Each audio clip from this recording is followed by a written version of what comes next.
gonna watch the video sent to us.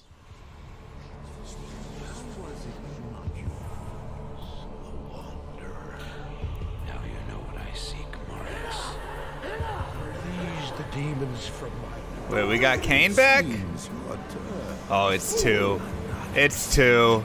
It's Diablo 2 remastered. It's Diablo 2 remastered. Come on. Lord of Terror. Come on. Show it to me. Though this be our darkest hours, it may yet There we be go. your greatest moment. I knew it was there somewhere. Somewhere out there I knew. Somewhere out there. Yo, sick. Ooh, love the campfire. Oh, that multi-shot looks awesome. Wow.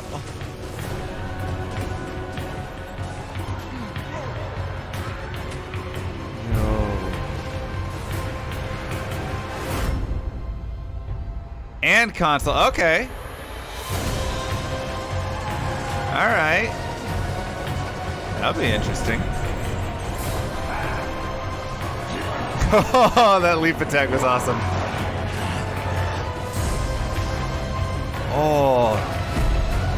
Oh, the Diablo fight is gorgeous. Not even death. Oh, Resurrected. Let's go. Come on. So that was super exciting. I'm MrLlamaSc. I am a Twitch streamer. I have been playing Diablo 2 for 20 years, streaming it for 6 years. I probably have over 25,000 hours in this game and just absolutely love it. So seeing the remaster happen, I have to just, of course, ask a very first high-level question. Why the D2 remaster right now?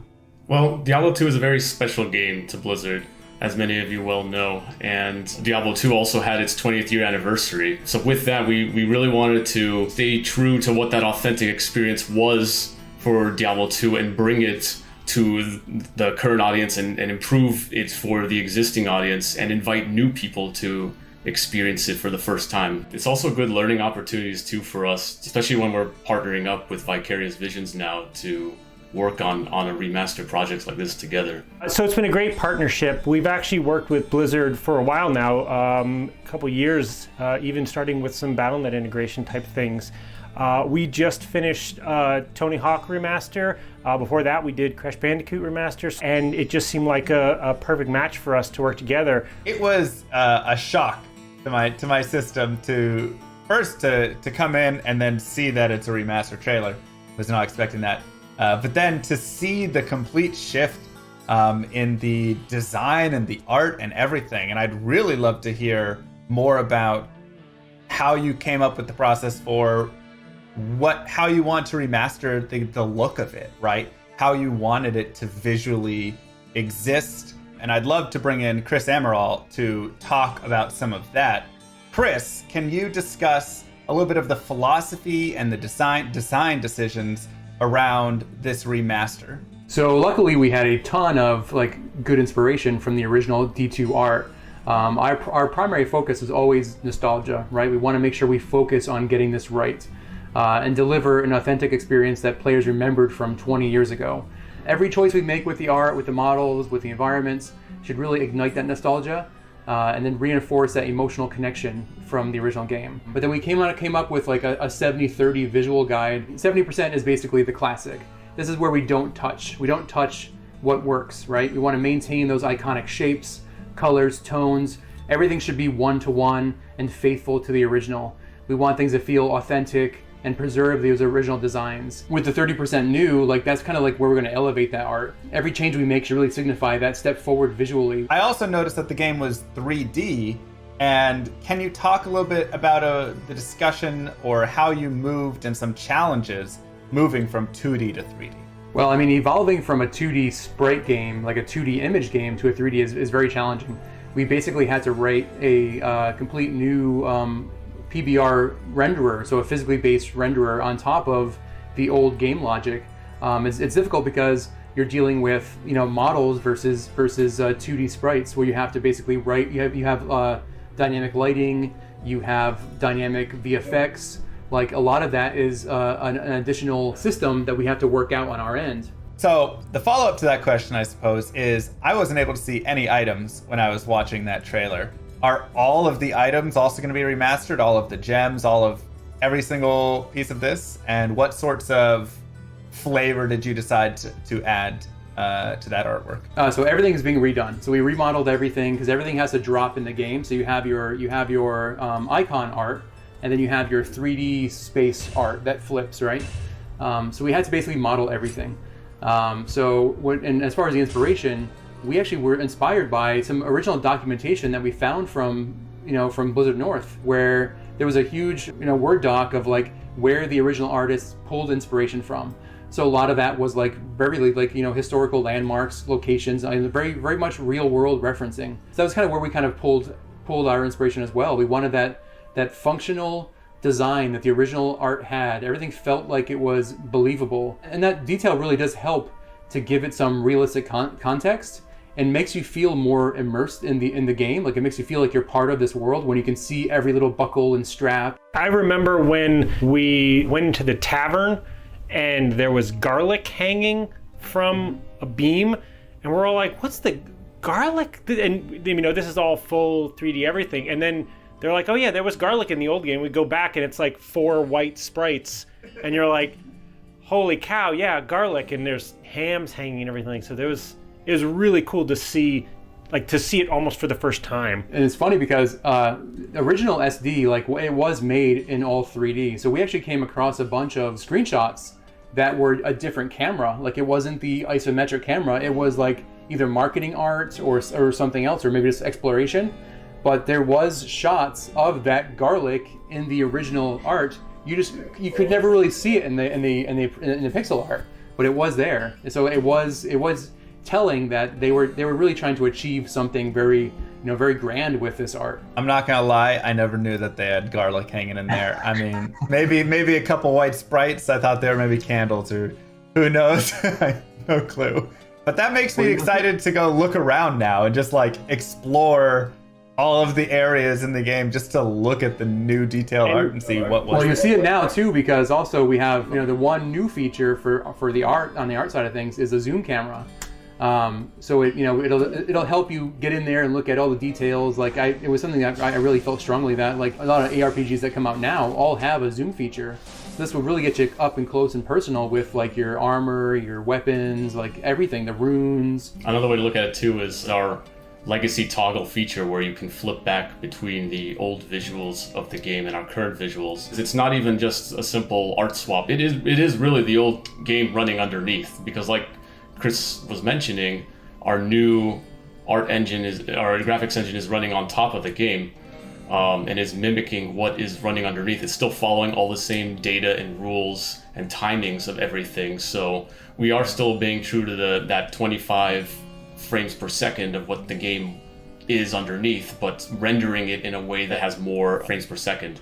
Yeah, I'd love to hear more about that specifically, because when I go into Diablo 2, I'm thinking 25 FPS, and like you said, the game is built on that. My faster casting, my hit recovery, all of this stuff is built on 25 FPS. So how do you create a game that's 60 FPS? So all of the logic and how the game talks with the server and everything like that runs on that cycle, and that hasn't changed.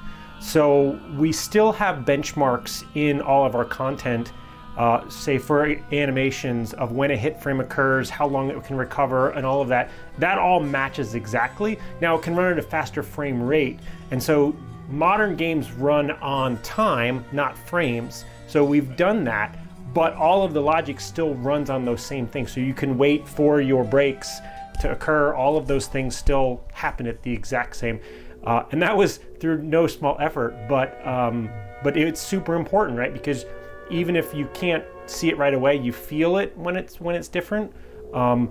We've done that on lots of areas. So for example, the original game only had so many sprites to render your rotation. So you'd have your character and they're rendered out at so many angles, and the monsters even less.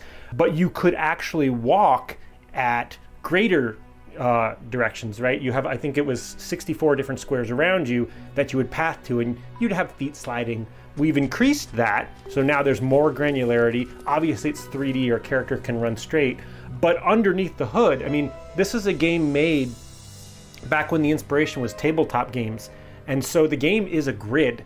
So it still respects that grid, right? Like on the controller will still allow you to move small amounts because you push the stick a little bit, but it's still, you're either in a run state or a walk state, stamina's still a thing, you're still on a grid. Like all of that logic, once again, is all being driven by the old game.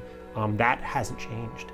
Rob was mentioning animation. Animation is also like, it was very challenging because you only had a few of the frame counts to make that animation. So it wasn't like a modern game where you have tons of different keys to make it very fluid animation. But we had to really like maintain that timing, that pace. The posing was a big focus for us too. We wanted to get those iconic poses for each character, and then just align that silhouette. So continuing the talk of visuals, I want to talk about characters, cosmetics, how they look. Because I know something that I love with Diablo 2 is just putting on, a scale mail, putting on a full plate mail, putting on a sacred armor, and seeing the character like have the different change and all of that. But some things still don't like reflect over in the color of it or whatnot, right? Some do, some don't. Is there going to be changes there, or is it just enhancing all of those visuals and making them just look even cooler? So our goal was to basically be one-to-one with parity with the original game. So we built every piece of armor that was in the original game and is now in the remastered version. The only difference we did is with the icon items. So now we have a more connected visual with the icon and the item that drops in the game, where before you had different visuals.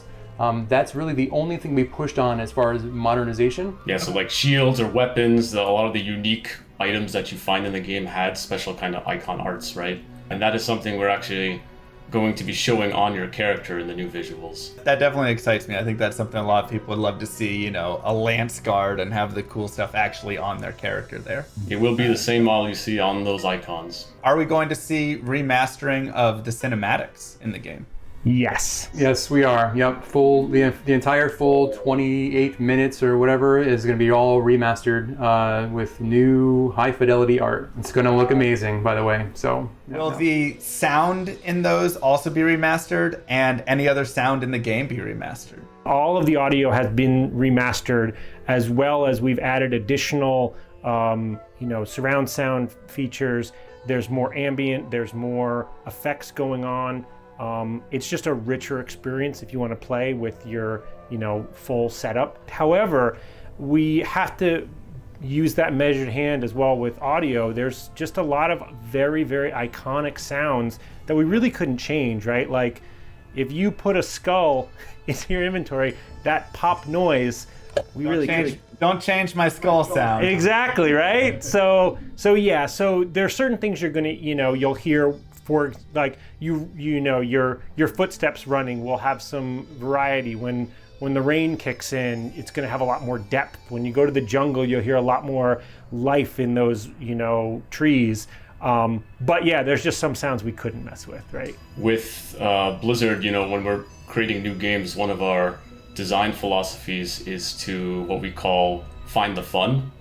And when we were looking at D2 again, we very much felt like the fun is still there. So it's actually one of our core pillars for Diablo 2 Resurrected specifically was to keep the fun and keep it at its core. And because of that, we're looking at it more as a remaster at that point, and like what can we do based on what the community wants or what features naturally are necessary for making this game run on modern day systems and things like that. I think also we want to thank and appreciate the fan base, right? This is really a true nod to the original game. We want to preserve that game and the structure of that game as much as we can. And if we went with the remake, it would be a completely different game. So I think that was the reason why we chose this. Speaking, from my experience or from some of my community's experience and the discussions we've had, we definitely felt like with Diablo 2, a remaster just seemed like the way to go, because there's so many, like you said, there's so many of those tiny details within the game that create overall, when you add them up, create such a big part of the experience of the game. And remaking that into a new game could be a challenge, and could also be a challenge in keeping the fun of the game in that way. I kind of look at it a little bit like StarCraft Brood War, which also had a remaster, and how it's like a lot of the pathing bugs and the, you know, duds from the Reavers and all of these things in the game that were kind of awful are what make the game beautiful and what make the game super balanced. And if you were to go and remake it and remove some of those issues, it would change how the whole entire game plays. And so I felt like with Diablo 2, that's kind of the same idea, right? You got to keep some of those difficult details, because then it ends up creating, you know, the overall experience that we all know and love. Yeah, we also felt that, like, you know, for a game during its time back in 2000, you know, based on limitations, or everyone was still looking at strategy guides or just limited internet, it led to that kind of typical game design you see, where there was a lot of mystery, discovery. So we felt like that was another part of, like, you know, part of keeping the fun, which was to maintain that discovery of the game as well. So speaking to maintaining and possibly changing, what are the pieces that did end up staying the same? Or if it's easier to explain the other way, what are the pieces that were really changed to bring this remaster to life? So at its core, we want it to still be the same. So right away, things like the balance, the monsters you see on the spawn rates, item drops, and things like that are the same. And what we're doing is trying to take any of the rough edges you see, compatibility issues, resolution issues, and obviously the art, improving the arts as well. All these kinds of things you come to know from a remaster, but still maintaining very much what the game is. So, and when it comes to the features we added, this is probably the biggest area where we scrutinize so much is this addition straying too much? You know, does it still create the same gameplay experience and other things like that? So things like a shared stash, we know people use mule characters, right? And so adding a shared stash we felt was the right choice when it came. We have a shared stash? We have a shared stash. Yeah. We have a shared stash. Oh, thank God. Now the way that the shared stash works is there are rules, right? You can't have your ladder characters mixing a stash with a non-ladder character, and you can have your offline characters, you know, can't use your online. But for the most part, we're like, people do this anyway with a mule character, so it's okay to give them this feature. That is like the greatest feature that you could add, because there's nothing worse than opening up the game, going in, dropping all your GG items to mule them over because you've run out of space, and then not being able to log back in, or the game's not created, or it didn't perm in time, and losing all of your gear, or trying to find someone to help you transfer your gear over, because, oh my gosh, a shared stash is amazing. Thank you so much. That's such a help. Like I said, maintain the core was a thing, but the other aspect of it was to see where we can improve, right? So the shared stash is one of them, because we saw it as a very common concern, especially around muling, which people had workarounds anyway, right? So that is one thing. Another example is we are reimagining the UI in the game. With a new reimagined UI, we're still trying to stay very faithful to what you come to expect. So you'll still have the classic globes on the HUD screen, the skill icons, the potion belts, and all that. But we are reorganizing a little bit. You know, we're trying to integrate the menu buttons and the stamina bars closer together within the HUD, so it's built a little bit cleaner. And naturally with reimagining a UI, we have some liberties to add a few things. So going back to the information I was talking about, a big thing we're doing on the character screen is we're adding an advanced stats screen as well. So we're going to be showing you all the information you get from items as well. So you don't have to do that kind of math with like looking at each of your items and calculating how much magic find you have, for example. It'll all be like summarized right there for you. Something that we've seen already in a lot of mods where they've gone ahead and taken that information and created a little screen. So that's really nice to see that you guys are implementing that as well. Because yeah, I don't think anybody like sitting down and counting up the magic find of every specific item, you know, and all of their charms and all of everything to figure out what is the number? How much do I have? We've also added auto gold, so you can opt in. It is a feature you can turn off, which is one of the things we have to be careful of. You know, a handful of other things where we're like, if you want this, you can turn it on, but you can also keep it off. This was actually something that we started looking into when we were adding controller support. There's a lot of paths that we could have taken with controller support, obviously for controllers on console, which we're coming out on, but allowing just plug a controller in for accessibility reasons. For that might be the way you want to play, but it's a PC first experience. Like, for example, there's still an inventory grid, there's still inventory Tetris. That's core to what Diablo 2 is, right? Taking that away, it starts to become something different. And I love that. I think that's the perfect way to really introduce it, because you're going to have that split in the community. You're going to have half the people who say, just give me auto gold. It's 2020. I don't want to worry about having to pick up every individual gold stack. But then you're going to have the opposite side of purists who go, don't touch this. Like, that completely changes my game experience. And, if I'm speedrunning through the game or playing through whatever, I want to be able to go over and pick up the gold stacks and take that time. And that's more a part of the Diablo 2 experience for me.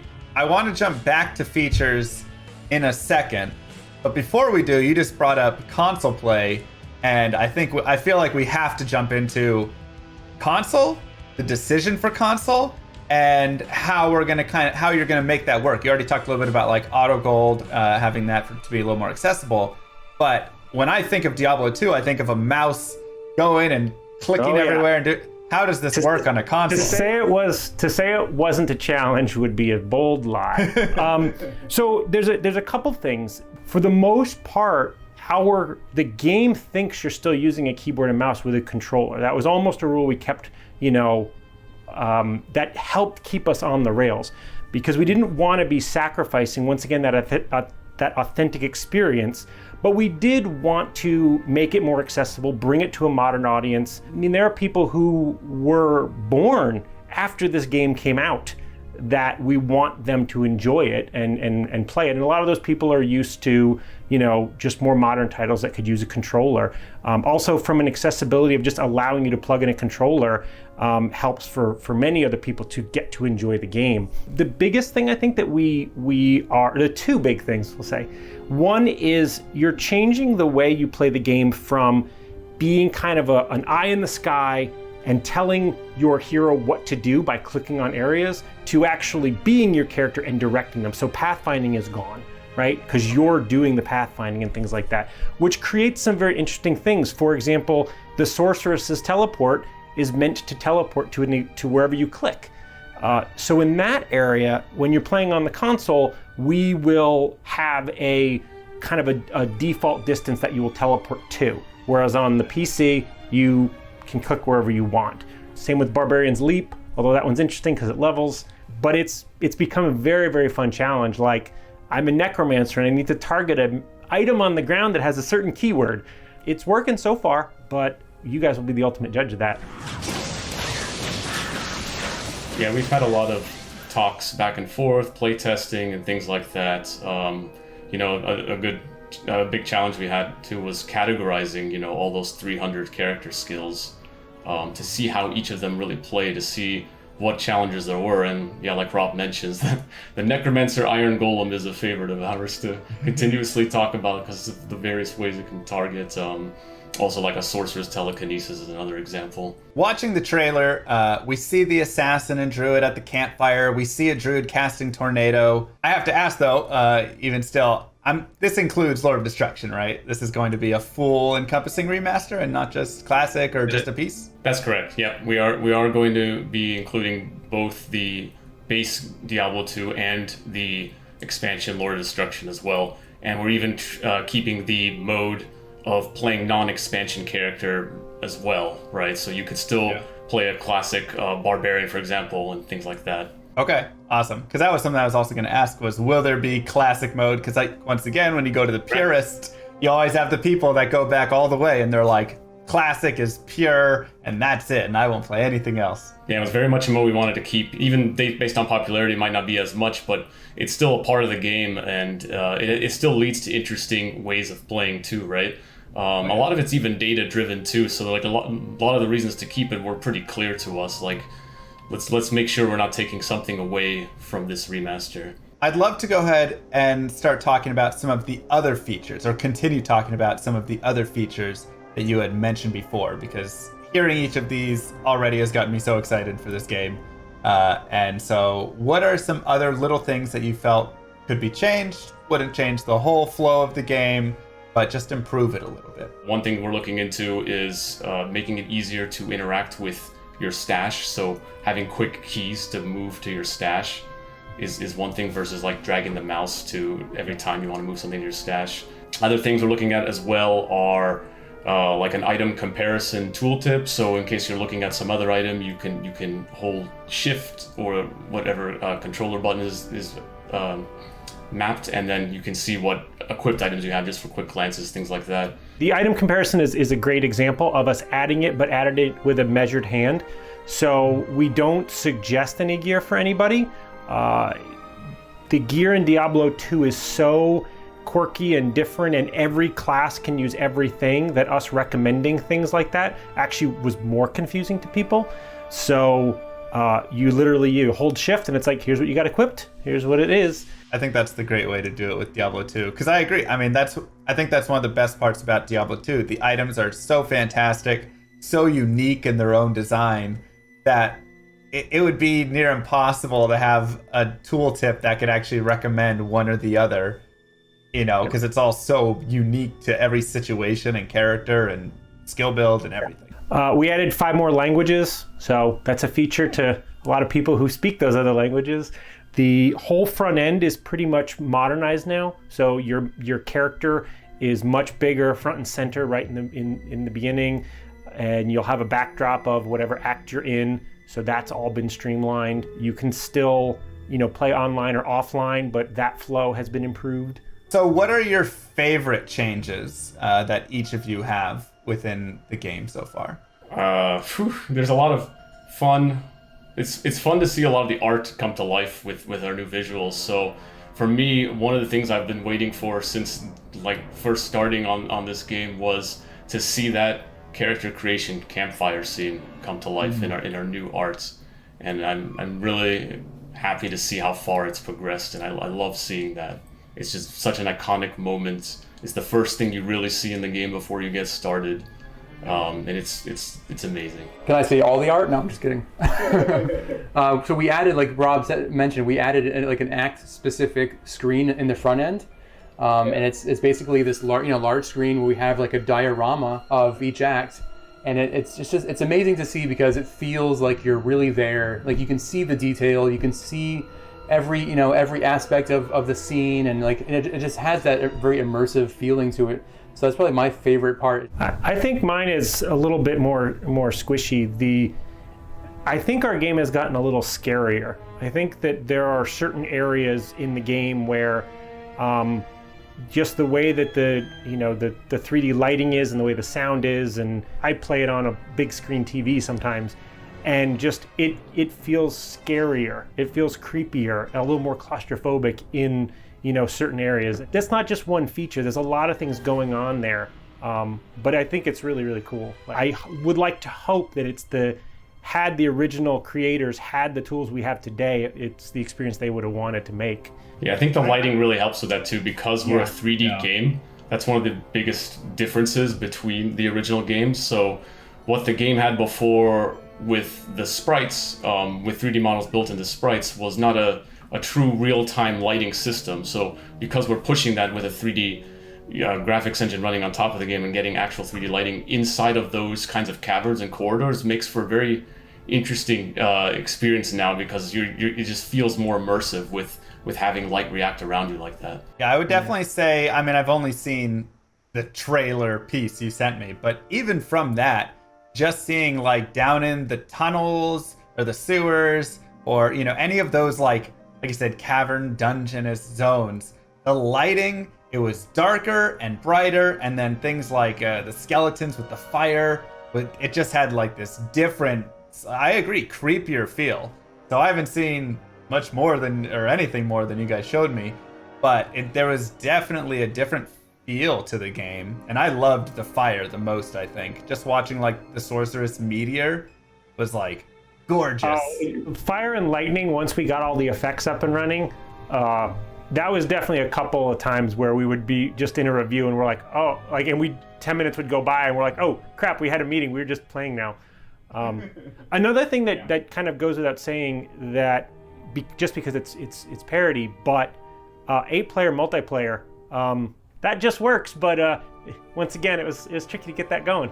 So with multiplayer, are there going to be any changes, any differences in there from PvP to trading to how players interact, units blocking each other? I mean, all sorts of stuff. So with multiplayer, we want to keep all the features you've known and loved there. So PvP will still be there, down to like opening the party window and engaging hostility. Trading is still going to function the same as you know.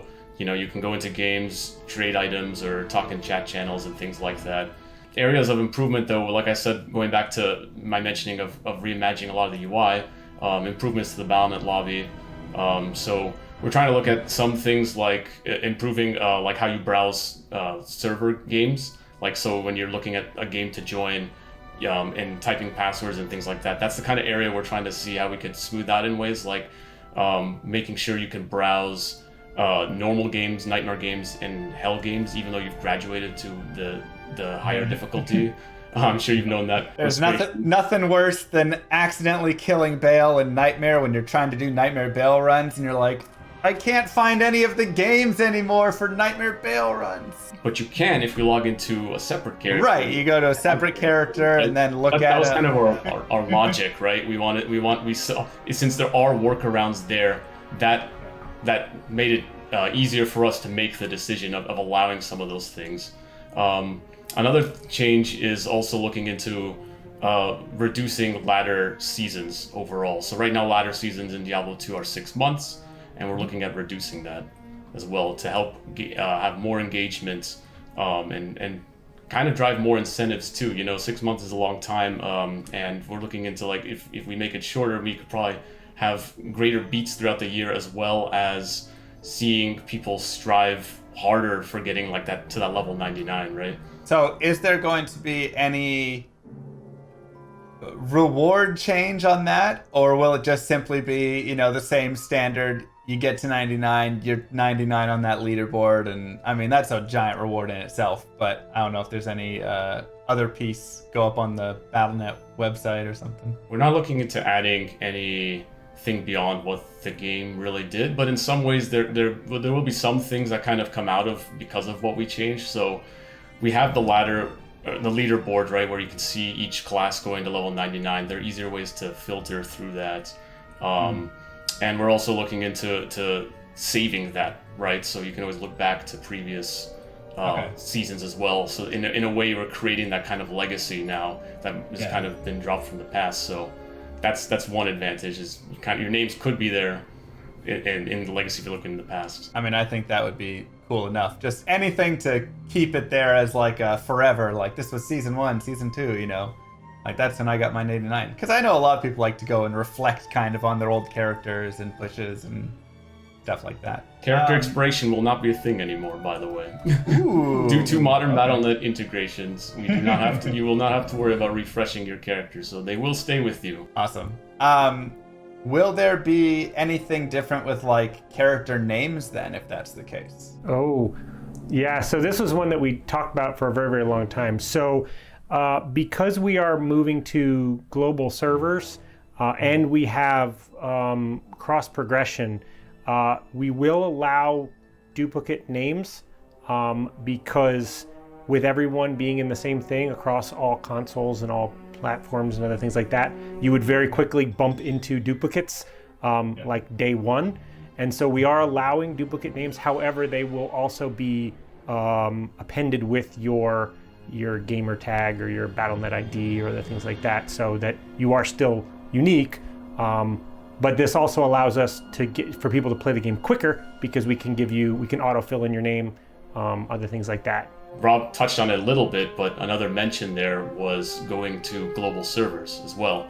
So this is a new thing we're doing where the concept of US West, US East, Asia regions, and EU are no longer going to be a thing in terms of like being on separated servers. So now, for the push for a global play with Diablo 2, you can now be able to join across people around the world. I think that's a fantastic change. That's always been one of the like saddest parts, is like they're on EU and I'm on, you know, US East, and then my other friend's on US West, and it's like, how do we get us all together? You know, like, okay, somebody has to make a sacrifice there.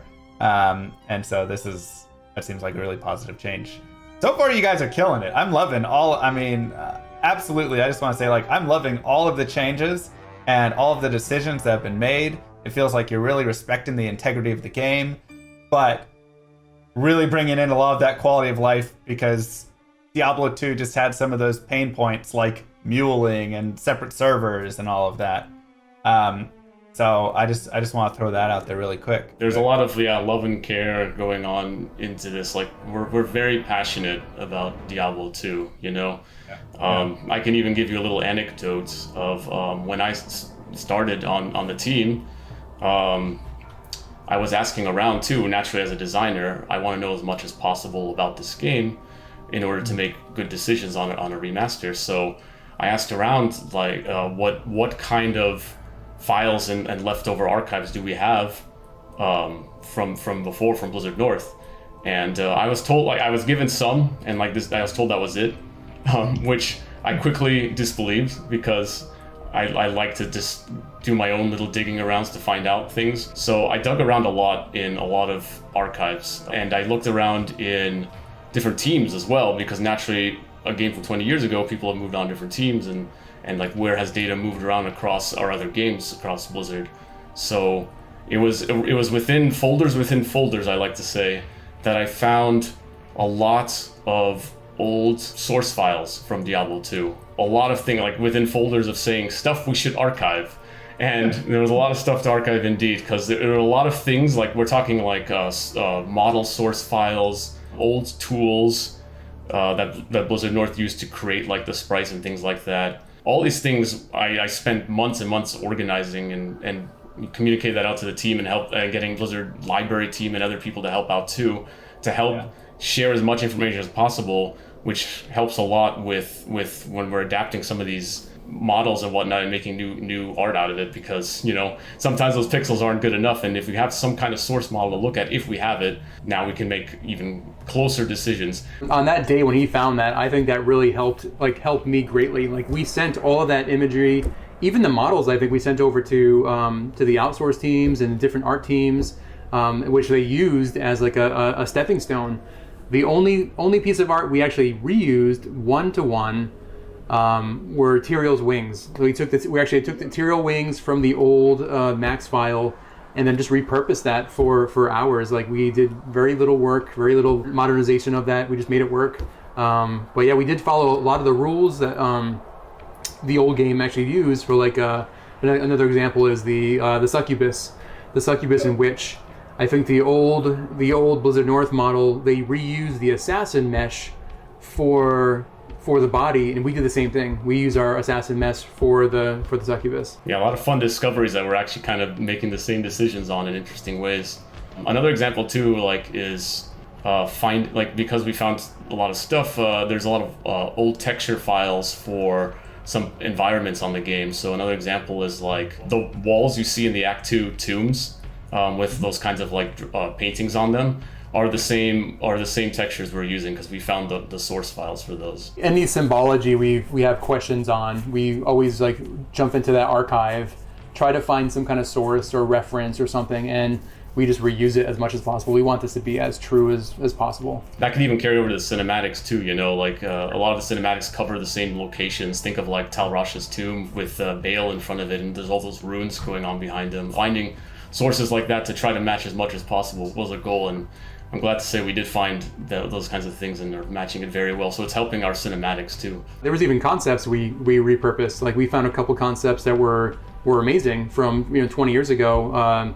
the Bloodhawk and the Bloodhawk nest, and we use that completely to rebuild our new asset. I mean, that's fascinating. I feel like I could just sit here for hours and hours, days, as you guys talk through every single thing you found in the source files. I could too. I'm still organizing it to this day. I still could find something that could work out. As I put it, I'm very meticulous with this stuff because I love it so much. You know, I'm putting like categorizing everything. Like this is everything I found on War Eve. This is everything I found on the Greater Mummy Monster or Bale or something. And then if Chris comes to me and needs help with like some kind of way of identifying what parts of the creatures are or something, I even go through lengths of like seeing if I could open up those models. And actually re-rendering them out in a way that we could actually see it in higher detail and like, you know, see like what, like, oh, the Greater Mummy is showing like part of his bone on his knee, so we should try to match that or something like that. And there's a lot of interesting stories and references that we actually used to create the new art by re-rendering models out to see everything. Yeah, it was literally like video game archaeology, and even learning how parts of D1 were made, parts of the code that were commented out. Totally geek out on just all of the, you know, because it's a game that we all kind of grew up in, and a lot of us got into the games industry because of these types of games, and this game in particular, right? Like, and so it's almost like we're treating it like a classic car, right? Like, okay, it probably shouldn't run on leaded gas anymore, but you really can't change it, right? You just got to make it, you know, good enough, even better, you know, than they remember, and good for another 20 years. Yeah, and even like, you know, mention of Diablo 1 is very key too. Like we look at Diablo 1 as well, because naturally this being a sequel to Diablo 1, especially within the time span of when it came, like Diablo 1, you know, was 1996 and Diablo 2, 2000. A lot of things carried over throughout development. So going back to see Diablo 1 and what it's like also helped us make decisions, even some of the arts too, because like we discovered certain things we didn't even realize before until later down the line. Like an example is in the Chaos Sanctuary, you see a lot of statues with these black knights, and those are actually the same Chaos Knights you see in Diablo 1.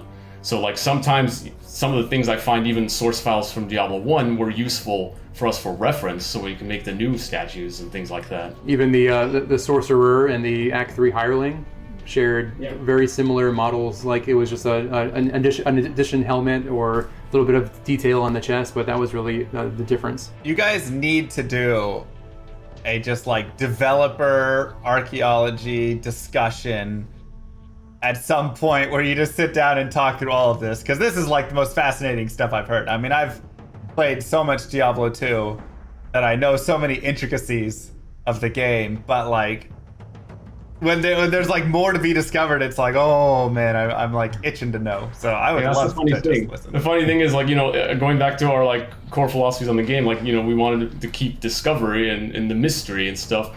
Because you keep discovering things all the time when you play Diablo 2, like all these little hidden rules and informations. It kind of carries that fascination over through development as well. Like we find a lot of things in the code, design documents, models, things like that, that were really fascinating to see, like how they were made. And I learned something new every day on the projects. One thing, shifting back to the online play here, I know there's definitely going to be questions around security. How are we handling duping? How are we handling bots? How are we handling, just anything around that, realm downs, and all of the disconnects and all of that good stuff that we deal with online? What's being taken, or what actions being taken there? So moving over to modern BattleNet helps us with a lot of those types of things. To say it's, Loctite, I wouldn't dare do that. That's like throwing a gauntlet down to the community to try to break it. But all of that should be far more secure now. Now, we do still allow you to play offline, right? You will need to authenticate that your copy is legit, but after that, you won't be bothered.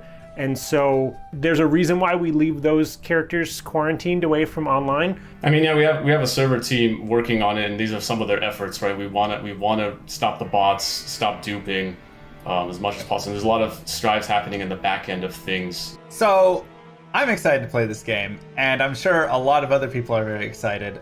How can we sign up for this closed beta, and when will this game be coming out? Actually, we will be doing a technical alpha, and you can sign up on our webpage today for future waves of invites. As for the game itself, it will be releasing 2021. Well, I just want to say thank you to the remastering team right here. I absolutely am blown away by how much effort and how much passion you guys are putting into this game and just into Diablo 2. I've loved Diablo 2 for 20 years, and I never thought that the game could get better. But I think you guys are respecting the integrity while upgrading and adding and improving, and I think this is going to overall just better the game. So thank you guys so much. I appreciate you having me on and for all of the hard work you've done. Awesome, thank you. I mean, your praise means the world to us. I mean, you and people like you who keep the game going for 20 years. Like, that's, if you guys didn't do that, this might not be happening, right? We see the passion in what you do, in what your colleagues do. Like, so thank you even more. And thanks for coming to do this. This was fun.